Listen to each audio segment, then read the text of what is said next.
Hi, beautiful soul. It feels like such a blessing to be here with you today.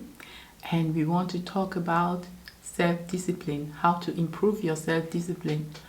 Well, I will come from a place where the self-discipline can be high in some areas and lower in other areas. Don't beat yourself up for that. Instead, identify the areas where you are already self-disciplined and double down in those areas, because it really makes sense for us to be more disciplined in the areas that really matters to us. And in other areas that are not so meaningful to us, it's a natural consequence that we are not going to be as much disciplined there. Beating ourselves up for not being self-disciplined in all areas of our life can make us give up even on that area where we were once disciplined, right? So my advice for you will be to identify what is most meaningful to you and to see in which form you are already expressing your self-discipline in that area. When something is very important for us, it's when we want to express our discipline in that area, express ourselves in that area, we will spend most of our time, our energy, and even our money in that area. And as a consequence, we will be more disciplined, more organized in that area. This comes to the teachings of my mentor, Dr. John DeMartini, where he specializes in values, because it's so much important when we talk about human behavior. So I highly recommend that you first of all go on his website to learn more about value, and he has a value determination process that you can do there to know what is already important in your life, and your life will demonstrate that. So it's not about a mind exercise, a logical exercise that you can just say, yes, I value integrity and honesty and that kind of stuff, but it's really practical, and you will see why your life is the way it is when you understand which value are actually demonstrated in your life. So how to improve your self-discipline? First step, know your values. Know what you really value, not some idealism, but the real values that you have. And after this video, you can then check and do your values. And also for next time, you can watch the interview that I did with Dr. John DeMartini on how to create and grow wealth.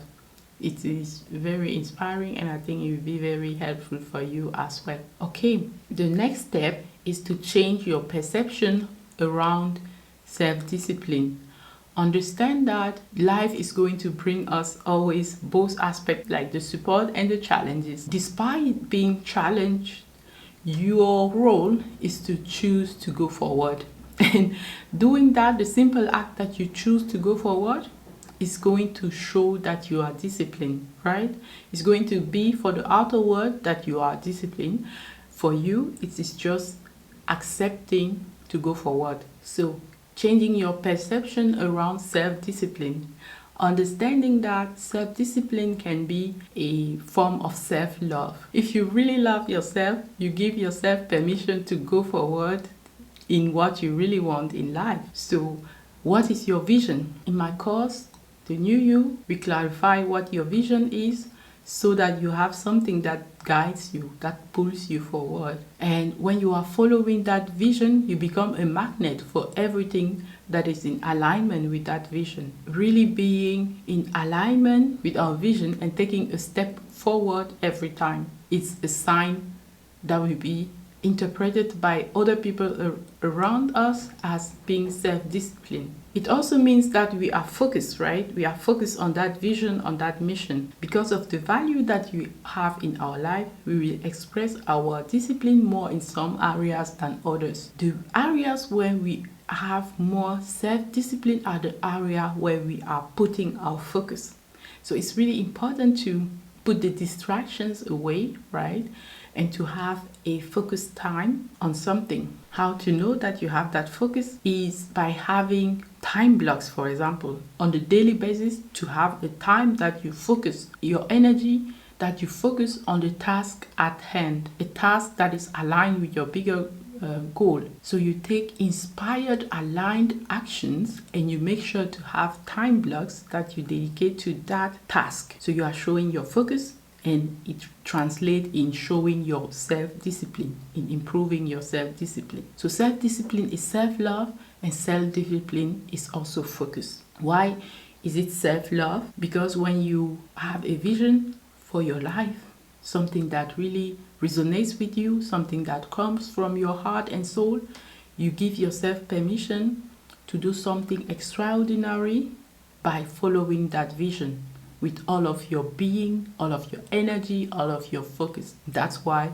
it's a sign of self-love. So self-love is not selfish. Self-love, fulfilling your life mission, your life purpose, your life vision is really the greatest thing that you can do for other people around you and for the world as a whole, because you are really fulfilling your purpose and your destiny in all areas of our life. The more you build your wealth, the more you are helping and contributing to other human beings and to the whole planet because of the way you use your resources. The more you stay healthy, the more you can take care of your family and of your mission in life. The more you take care of your nutrition, the more you can exemplify for other people what it means to have great health, and your health is your wealth as well, right?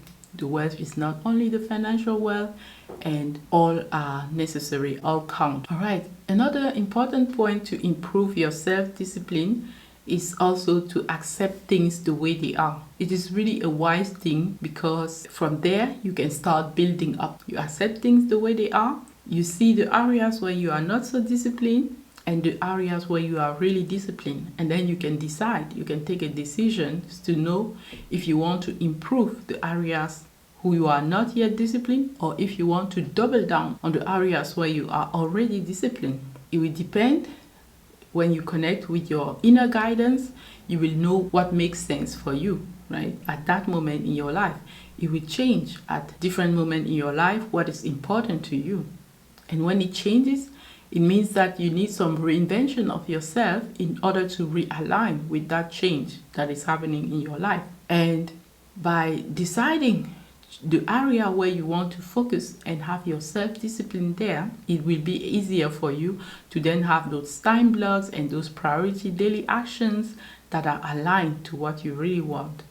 So accepting things as they are as a starting point, and then use them to make decisions and to go forward. In your decision making, listen to your body in order to have that feeling of a full body yes, right? When something is really for you, you have your full body responding like, yes, I want to go forward on this. And when you have that, this is when you will really bring that focus and bring that momentum in and continue to go forward and being labeled as someone who is self-disciplined. Okay, my next point that I have for you is to create routines that help you to stay in flow. So create pleasurable things. We know that life will bring us support and challenge, pleasure and pain, right? But by actively creating pleasurable things, we will seek those pleasurable things. And to tie them with something that is more challenging is going to help us to stay the course. For example, having a pleasurable discipline of wearing makeup and choosing some beautiful, cute clothes that I can wear before I film a video, which can be more challenging. It's going to help me to want to film the video because of the pleasurable process and the fact that the video is done and that I could stay disciplined will also fuel me with dopamine and the feeling of achieving something, of having created something beautiful that will give me also the willingness to do that again next time, which feeds my consistency and which is also a form of self-discipline. So by creating routines that are aligned with what you want to do and that have form of pleasure that will balance out the challenge that you can have for the task at hand, will help you to be more consistent, and being consistent is an element of what we call self-discipline. Another important thing that you can do is to have some routines in your day. How does your dream morning routine look like? How does your day look like? And how does your evening routine look like? Like I talk in my course, Becoming a New You, how you can use those dream days, dream routines, and create at least one day in the week where you come a little bit closer to that.